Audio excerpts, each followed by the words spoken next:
John Fitzgerald Kennedy, son of a prominent Boston family, war hero, senator, statesman, 35th President of the United States. May 29th, 1917, November 22nd, 1963.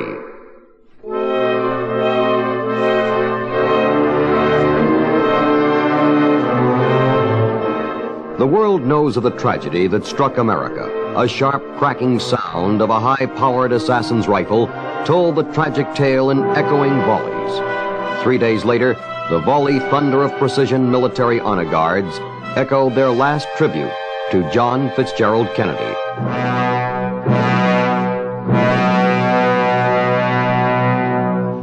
Let us go back over those 72 hours, minute by minute. The shock, the grief, the stunning numbness. Let us go farther back to that early morning of November 22nd.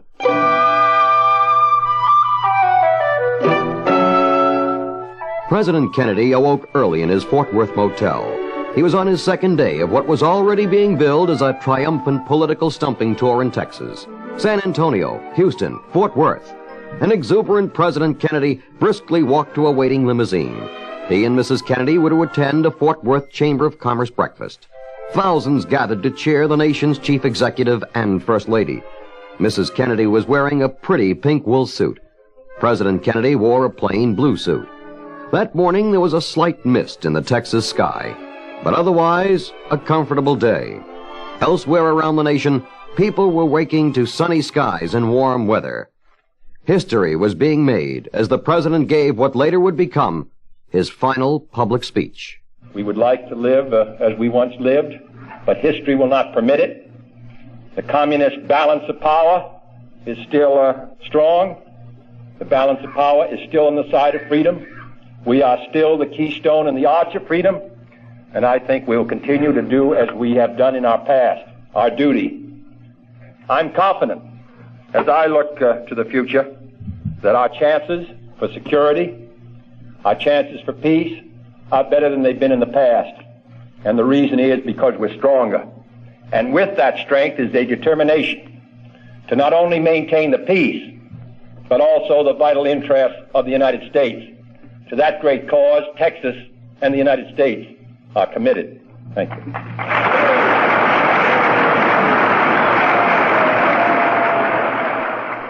A busy schedule was plotted for the day. The next stop was Dallas, where the president was due to deliver a major speech at the Dallas Auditorium during the noon hour. He was slightly behind schedule, just a few minutes. His huge jet plane, Air Force One, landed at Dallas Airport shortly after 11 a.m. 5,000 people were on hand to greet the chief executive. Vice President Lyndon Johnson was there, as well as newsmen from the Washington Press Corps. As the smiling president stepped down from the silvery jet, a waiting welcoming committee greeted Mr. Kennedy and gave Mrs. Kennedy a bouquet of red roses. Even though the president was a few minutes behind schedule, he stopped for a few moments to shake hands with some voters. At 11:50 a.m., the president finally climbed into the special bulletproof limousine, the top down. Texas Governor John Connally and Mrs. Connally sat in the black Lincoln special jump seats, the Kennedys directly behind them. 2 Secret Service men in the front seat, one a driver, the other a guard. Downtown Dallas was roaring with an unexpected, joyous welcome. Thousands lined the streets. Near the intersection of Main, Elm, and Commerce Streets, just past a small underpass, spectators waited, 10 and 20 deep. Dallas patrolmen and helmeted motorcycle officers kept the traffic and pedestrians in order. Soon the president's convoy approached, first zooming motorcycles. From a distance just before the underpass, we could catch a glimpse of the president's shining limousine, the chief executive's flag on the left fender, the stars and stripes on the right.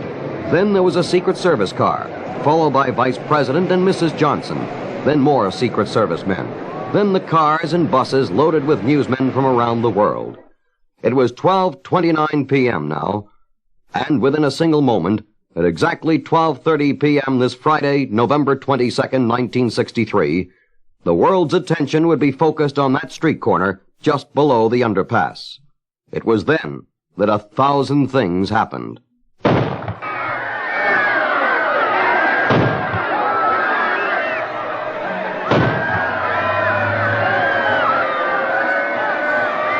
The screaming, panicked crowds, the screeching, speeding sirens told the puzzled onlookers that what they saw was true. The President of the United States had just been shot. While the world will remember that tragic event forever, some eyewitnesses shall bear the brunt of seeing a horrible, nightmarish true fact. He was coming down the street, and my 5-year-old boy and myself were by ourselves on the grass there on Commerce Street, and I asked Joe to wave to him, and Joe waved, and I waved, and the man, as he was waving back, the shot rang out, and he slumped down in the seat, and his wife reached up toward him, and as he was slumping down, and the second shot went off, and it just knocked him down from the seat. Two shots? Two shots. Did you see the man who did this? No, sir, I did not see the man who did it. All I did was look in the man's face when he was shot there and saw that expression on his face and grab himself and slide. And the second one, whenever it went, why, I'm positive it had hit him. I hope it didn't, but I'm positive it had hit him, and he went all the way down in the car. Then they speeded up, and I didn't know what was going on, so I just grabbed the boy and fell on him in the hopes that there wasn't a maniac around. I'm sorry. I can't help you more, but I won't forget it.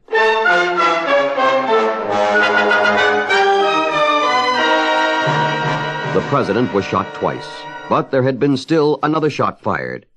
It struck Governor Connolly. The wives of both men cuddled their husbands in their laps, and the blood-spattered limousine, which had left the parade convoy, began to zigzag through the streets at a speed of 70 miles an hour. Destination? Parkland Memorial Hospital.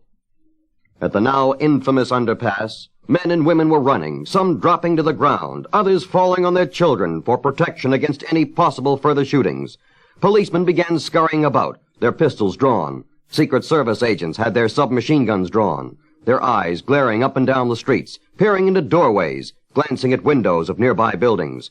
One man screamed out, "I just saw a gun pointing out a window of the nearby Texas warehouse." Other witnesses who saw the horror before their own eyes began to piece the details together.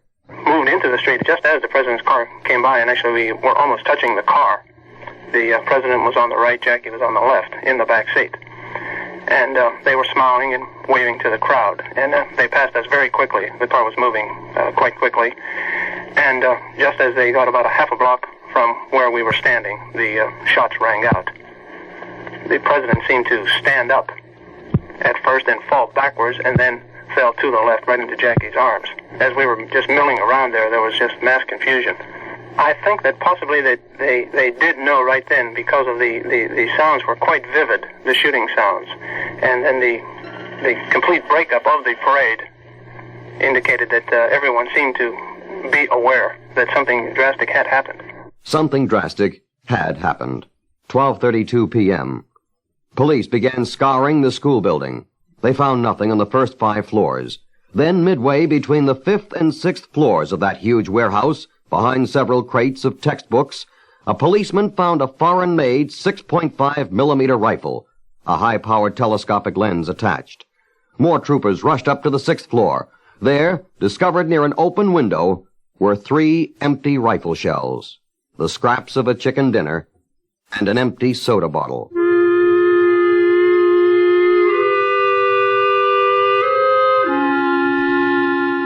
12:35 p.m. The President's limousine was just pulling into the hospital emergency driveway. Doctors were standing ready with nurses and attendants.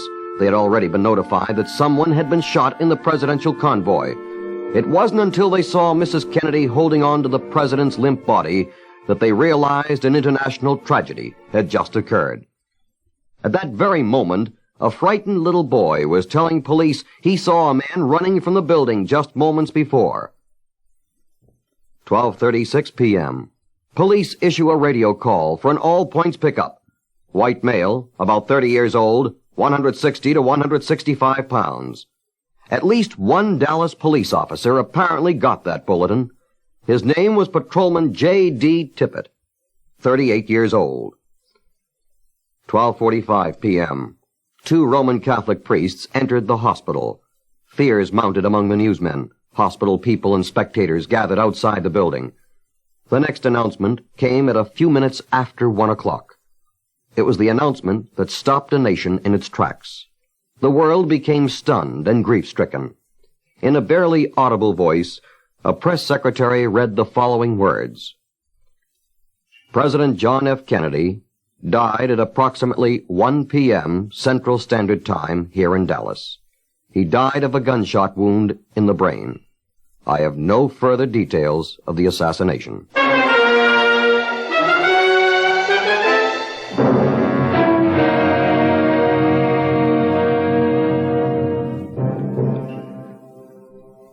From around the nation and the world came the tributes to the 35th President of the United States. Adlai Stevenson, U.S. Ambassador to the United Nations. Now President Lyndon Johnson. Former President Dwight D. Eisenhower. Great Britain's Alec Hume. Pope Paul. GOP presidential hopefuls Nelson Rockefeller and Barry Goldwater. Tragedy of this day is beyond instant comprehension. All of us who knew him will bear the grief of his death to the day of ours. And all men everywhere who love peace and justice and freedom will bow their heads. At such a moment, we can only turn to prayer. Prayer to comfort our grief, to sustain Mrs. Kennedy and his family, to strengthen President Johnson, and to guide us in time to come. May God help us. This is a sad time for all people. We have suffered a loss that cannot be weighed.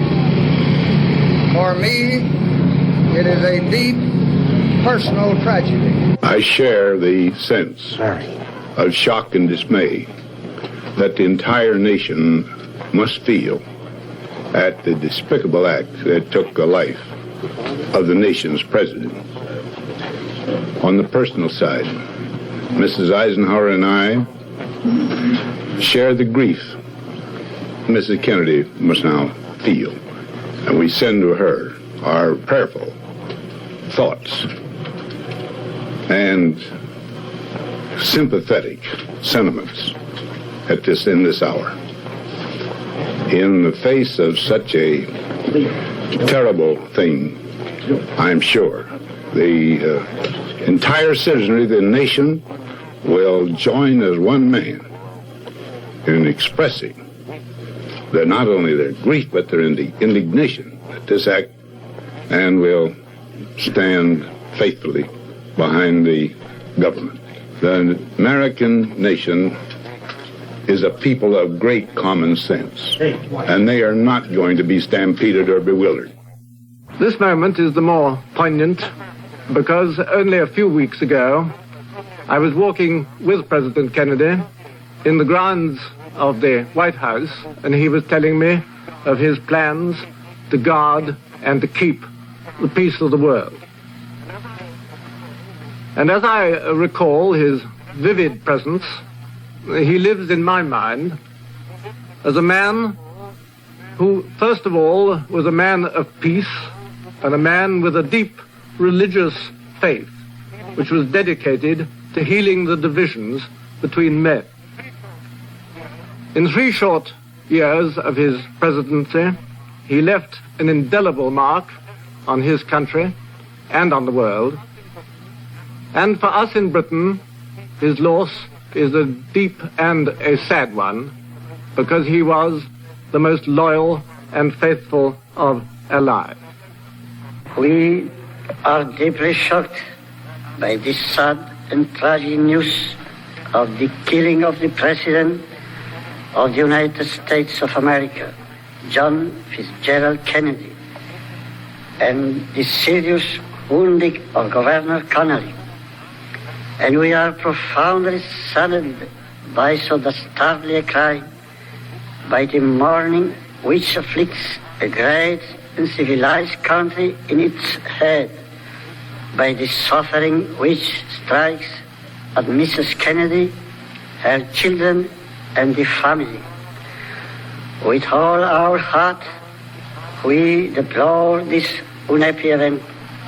We express the heartfelt wish that the death of this great statesman may not damage the cause of the American people, but rather reinforce its moral and civil sentiments and strengthen its feelings of nobility and concord.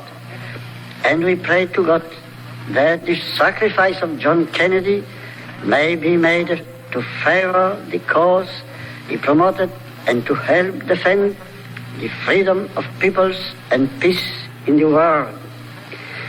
He was the first Catholic president of the United States. We recall our pleasure in receiving its visit and in having discerned in him great wisdom and high resolution for the good of humanity. This was a shocking and terrible tragedy for the nation and the world. Mrs. Rockville and I join with all New Yorkers and every American in extending heartfelt sympathy to Mrs. Kennedy and the President's family. May God grant strength and guidance to Lyndon Johnson as he assumes his grave responsibilities under these tragic circumstances. The prayers of all of us will be with him. Well, I'm shocked, like the rest of the people are shocked. And how will it affect your plans, sir? I don't think it'll affect my plans at all, and I don't want to discuss it. Sir, have you had any chance to discuss this with anyone? Nobody, and I don't care to discuss it.